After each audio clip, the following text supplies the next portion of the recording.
جب پانی تھوڑا کم ہو جائے اور جب تم لوگ باہر نکلو اور ہمارے پاس آنا، ہم تمہارے مال، تمہارا سونا چاندی، تمہاری یہ چیزیں ہم تمہیں واپس کر دیں گے۔ ایسے ماحول پر، ایسے موقع پر ان لوگوں نے ان کی اوپر بھروسہ کر کے اپنا مال ان کو دے دیا کہ لو یہ میری گھرستی کا مال ہے، یہ ہمارے کچھ کپڑے ہیں، یہ ہمارے بچوں کے کچھ کھلونے بچے ہیں، یہ ہماری بیوی کا تھوڑا سا زیور بچا ہے، اس کو حفاظت سے رکھنا، جب پانی کچھ کم ہوگا اور ہم باہر نکلیں گے تو ہمارے حوالے کر دینا۔ فلا مضل له ومن يضلل فلا هادي له وأشهد أن لا إله إلا الله وحده لا شريك له وأشهد أن محمدًا عبده ورسوله أما بعد فإن خير الحديث كتاب الله وخير الهدي هدي محمد صلى الله عليه وسلم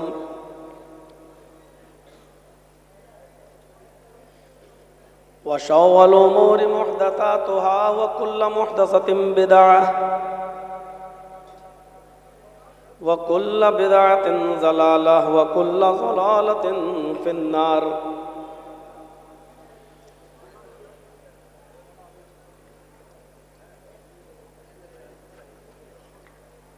اعوذ باللہ من الشیطان الرجیم، بسم اللہ الرحمن الرحیم۔ قل یا اہل الکتاب تعالوا الی کلمۃ سواء بیننا وبینکم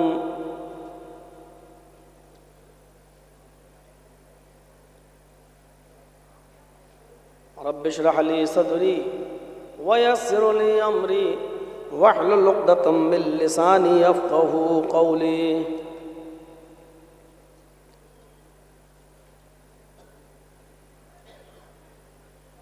اسٹیج پر تشریف فرما مؤقر علماء کرام،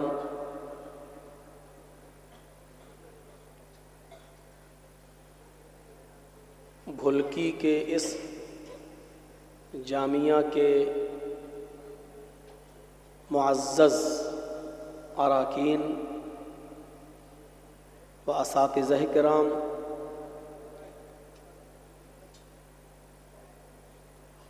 معزز سامعین حضرات،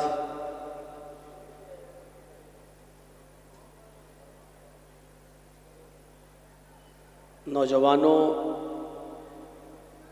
اور عزیز بچوں،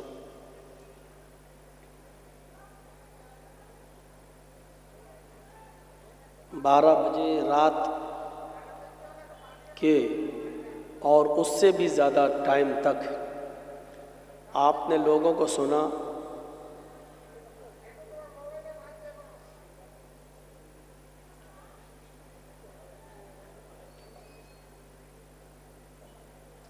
مدرسے کا تعاون کیا،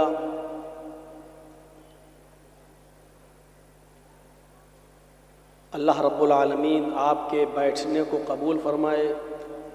جو آپ نے تعاون کیا اللہ رب العالمین اس کا آپ کو اجر عظیم عطا فرمائے۔ جس مقصد کے تحت آپ یہاں آئے ہیں اللہ رب العالمین آپ کو اس مقصد میں کامیابی عطا فرمائے۔ اور جن لوگوں نے جو تقریریں کی ہیں کہنے والوں کو اور سننے والوں کو، اور جو اس وقت ہم آپ کے سامنے بول رہے ہیں کہنے والوں کو اور سننے والوں کو اللہ عمل کی پوری پوری توفیق عطا فرمائے۔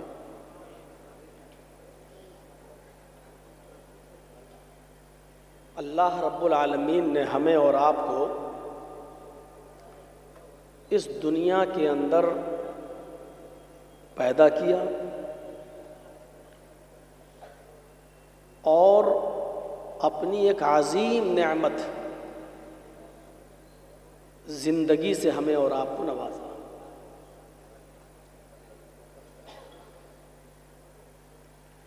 ماں اور باپ کے تعلق قائم کرنے کے بعد سے لے کر آخری سانس تک وہ ہماری پرورش کرتا ہے۔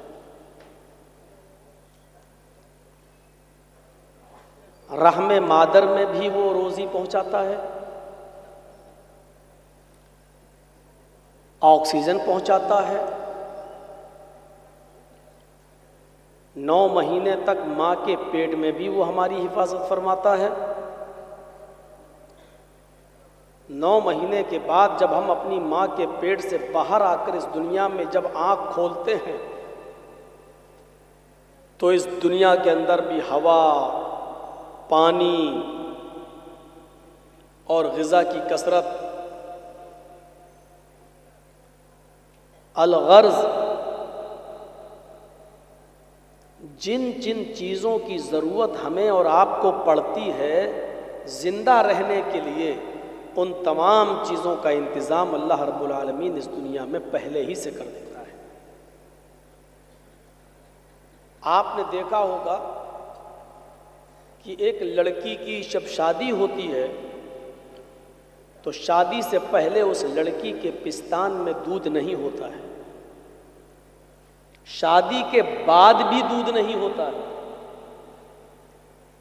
لیکن جب 9 مہینے کے بعد اسی لڑکی کے پیٹ سے جب کوئی بچہ جنم لیتا ہے، ابھی وہ دنیا میں آنکھ کھولتا ہے، اللہ رب العالمین اس بچے کی غذا اس کی ماں کی پستان میں پہلے سے بھر دیتا ہے۔ یہ ہے زندگی کے ایک اصول جو چلتے ہیں۔ پھر جب ماں کے پیٹ سے جب کوئی بچہ باہر آتا ہے تو وہ اپنے ساتھ کئی چیزیں لے کر آتا ہے۔ اس کے پاس ہاتھ ہوتے ہیں، پیر ہوتے ہیں، ناک، کان اور آنکھ بھی ہوتی ہے، دل بھی ہوتا ہے اور دماغ بھی ہوتا ہے، لیکن ابھی اس کی عقل و شعور اتنی بڑی نہیں ہوتی ہے۔ آنکھ ہوتی ہے، وہ دیکھتا ہے لیکن پہچانتا نہیں ہے کہ میری ماں کون ہے، میرا باپ کون ہے، میرے بھائی کون ہے، میری بہن کون ہے۔ ہاتھ ہوتے ہیں لیکن ابھی وہ ہاتھ سے کچھ کام کر نہیں سکتا،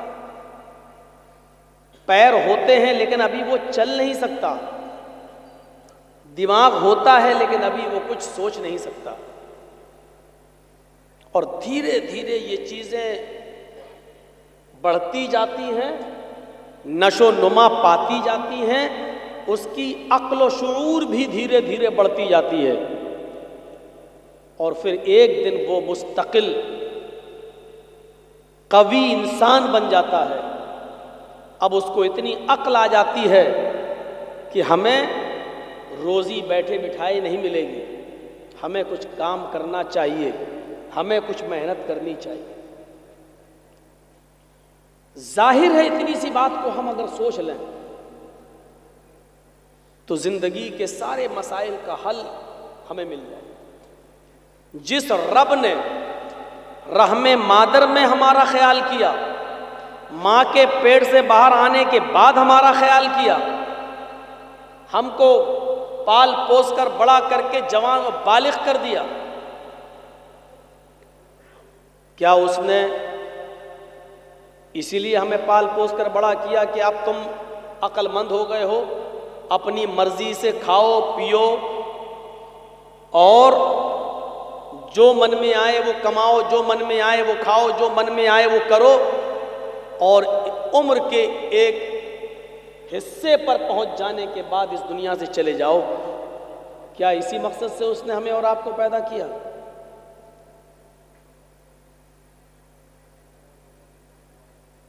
آپ نے ایک موٹر سائیکل خریدی ہوگی، 4 ویلر آپ نے خریدی ہوگی، آپ کے پاس پیسہ ہے، دولت ہے، بڑے بزنس مین ہیں، 10 لاکھ 12 لاکھ روپے کی آپ نے سوئفٹ خرید لی، گاڑی کے مالک ہیں آپ، لیکن گاڑی چلانا نہیں جانتے ہیں آپ، تو یہ گاڑی آپ کے کس کام کی ہے؟ آپ کے پاس زندگی ہے، آپ بیٹھے ہیں یہاں پر، جو یہ چپل اٹھا کے اٹھ رہے ہیں وہ بھی یہاں بیٹھے تھے، اب جا رہے ہیں، اٹھ رہے ہیں، بیٹھ رہے ہیں، یہ سب آپ کر رہے ہیں یہاں پر۔ یہ یوٹیوب چینل والے بھی اپنی حرکتیں کر رہے ہیں یہاں پر۔ رات کے 12:30 بجے تک ابھی ان کی سیٹنگ صحیح نہیں ہو پائی۔ یہ زندگی ہے ہماری جو ہم کر رہے ہیں سب۔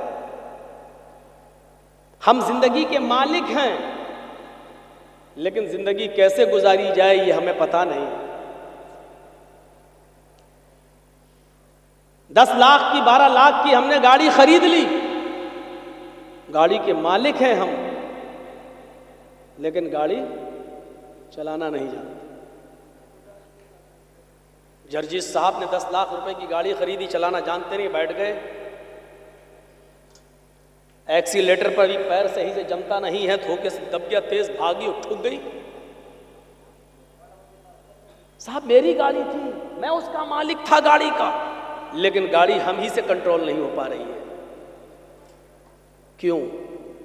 اس لیے کہ گاڑی ہم نے خریدی ضرور ہے، لیکن گاڑی والے نے گاڑی بیچتے وقت ایک کتاب اس نے دی تھی، اور اس کتاب کے اندر اس گاڑی کے چلانے کے نیم اور اس کے اصول لکھے ہوئے تھے، اور اس میں یہ وارننگ تھی کہ ہمارے بتائے ہوئے اصولوں پر گاڑی چلاؤ گے تو گاڑی چلے گی، ورنہ یہی گاڑی تمہارے لیے وبال جان بن جائے گی۔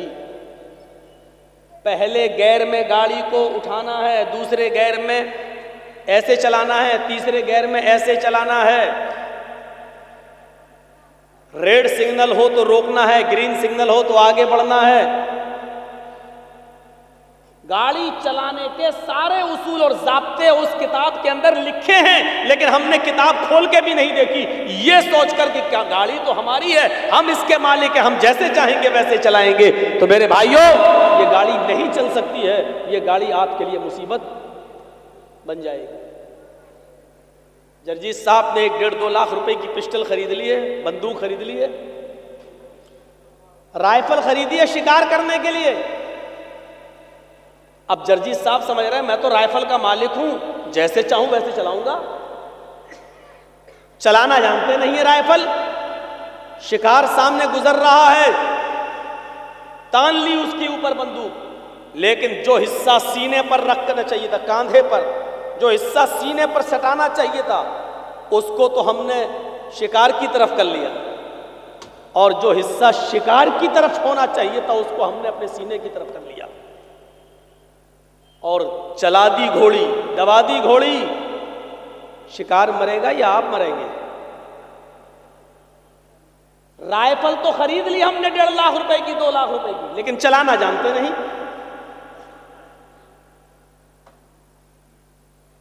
آیا شکار، اس کو شکار کریں گے تو شکار کی طرف جو سوراخ ہوتا ہے جہاں سے گولی نکلتی، وہ حصہ تو ہم نے سینے کی طرف کر لیا، اور جو حصہ سینے پہ رکھنا چاہیے تھا اس کو شکار کی طرف، اور دبا دی گھوڑی۔ پتا چلا کہ جرجیت صاحب کا جنازہ ہو۔ صاحب یہ غلط کیسے چل، میری بندوق، میری رائفل مجھے کیوں دھوکہ دے گئی؟ یہ آپ کی زندگی ہے، آپ کو ملی ہے، لیکن اس زندگی کو چلانے کا نیم اس نے دیا ہے جس نے یہ زندگی دی ہے۔ اس نے ایک کتاب دی ہے کہ اس زندگی کو تمہیں کیسے گزارنا ہے، کیسے چلانا ہے۔ تو زندگی دینے والے نے زندگی چلانے کے اصول بتائے ہیں اور ضابطے بتائے ہیں۔ ایسے زندگی گزارو گے تو اپنی زندگی کو کامیاب بناؤ گے، اور اگر تم نے اپنے طریقے سے، میری زندگی اپنے طریقے سے چلاؤ گے تو جیسے گاڑی دھوکہ دے دیتی ہے اور رائفل دھوکہ دے دیتی ہے، اسی طریقے سے یہ زندگی بھی دھوکہ دے دیتی ہے۔ مثال سمجھ میں آ رہی ہے نا؟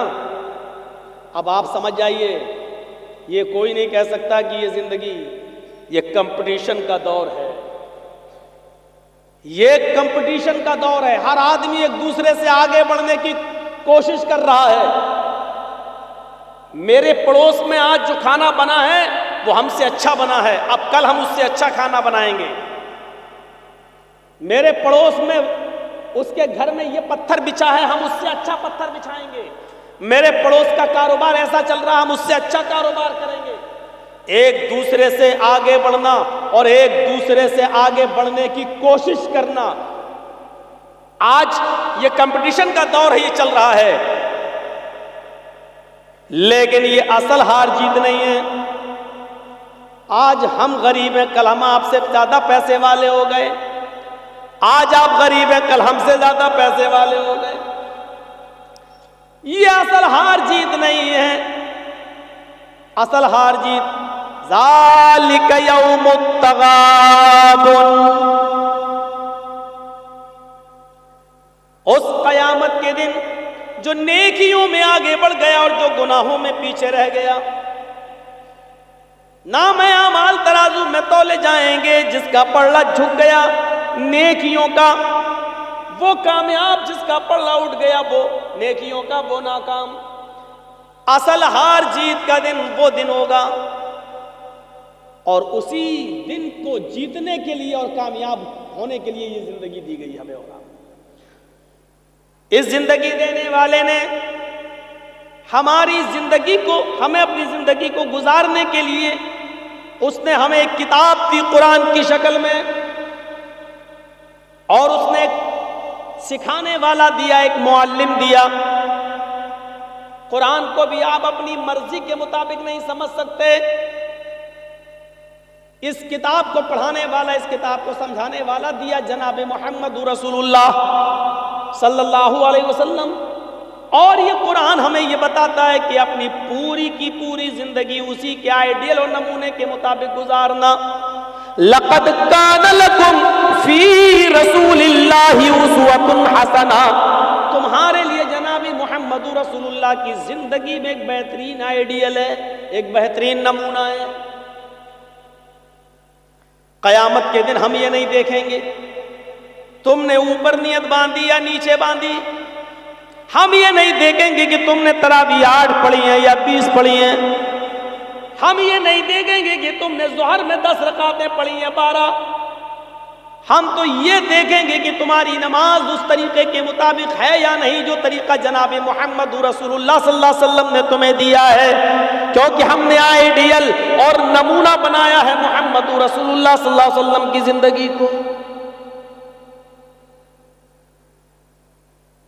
اسی لیے میرے بھائیوں، آدم سے لے کر محمد الرسول اللہ صلی اللہ علیہ وسلم تک جتنے بھی پیغمبر آئے، جتنے بھی نبی آئے، ان کو بھیجا ہی اس لیے گیا کہ اللہ نے جو زندگی دی ہے اس کو گزارا کیسے جائے، اس وقت اور اس حالات میں جیسی ضرورت پڑتی تھی ان حالات کے مطابق انبیاء کرام آیا کرتے تھے اور اپنی قوم کو زندگی گزارنے کے طریقے بتایا کرتے تھے کہ تمہارا مالک، تمہارا پروردگار اس طریقے سے زندگی تمہاری چاہتا ہے، اس طرح گزارو۔